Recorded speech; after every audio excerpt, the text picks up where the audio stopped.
That's the British Defence Secretary, Dr. Liam Fox. Now, this week on The World Today, we're taking a special look at women after the United Nations told us that they are being hurt by the economic downturn more than men.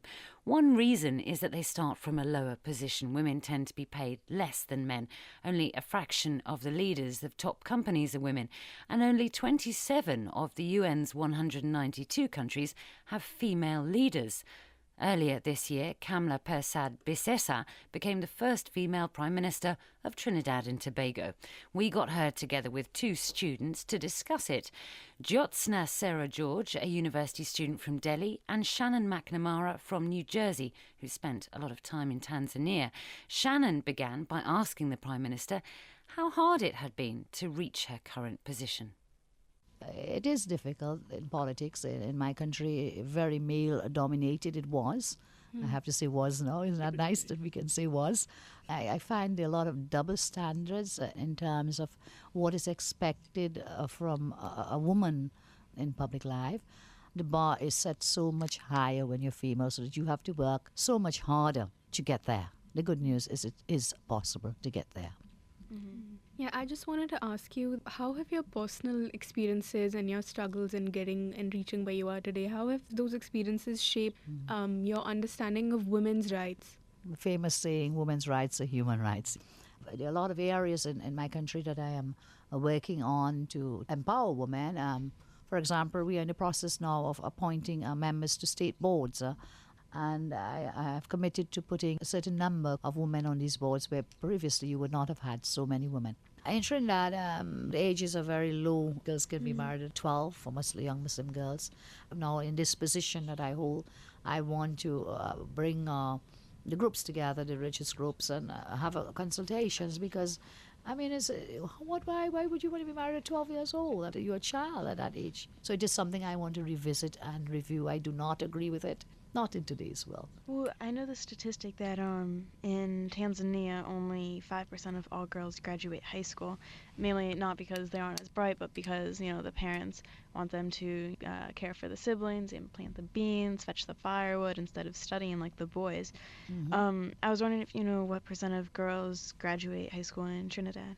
There's an interesting phenomena going on whilst we talk about women's rights and empowering women. In my country now, the girls are outperforming the boys at the primary school level, at the secondary school level, and certainly at the university level.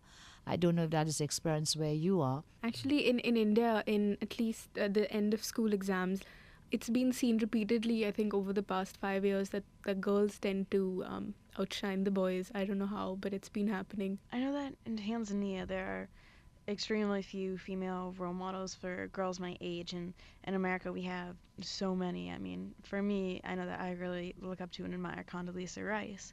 I was just wondering, who did you look up to? My mother was tremendously influential in my life, and this I will share with you. When I was growing up, I really wanted to come to London to study, and my mother was very supportive, but my father, traditional Indo-Trinidadian family, and his brothers, they said, why are you sending Kamla to London to study? She's a girl, she should get married. But my mother was very strong, and the rest is history.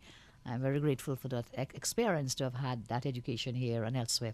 It has been very important in my life. Well, I've traveled a lot around the world with my family, and I've seen all this poverty and gender discrimination, like in Peru, Costa Rica, India, Tanzania, Dubai, and especially in Dubai, you'll see, women head to toe, they only show their eyes, and I just think that, having to cover up as a woman is just, such a strange thing for me, having lived in America for most of my life.